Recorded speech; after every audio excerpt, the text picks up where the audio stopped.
আজকে যারা আমাদের গলায় গামছা দিয়ে কান্দে কান্দে বিদেশে পাঠাতে চাই, আজকে যারা আমাদের কাগজপত্র দেখার নাম করে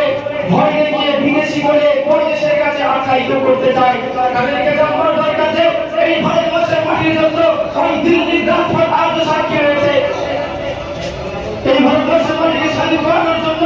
অগণিত মুসলমান আলেম ওলামা হাদিসদেরকে ওই দিল্লির রাজপথের ধারে যতগুলো গাছ ছিল, গাছে তাদেরকে ফাঁসির দড়িতে ঝুলিয়ে দেওয়া হয়েছিল কেবলমাত্র ভারতবর্ষের মাটিকে স্বাধীন করার জন্য,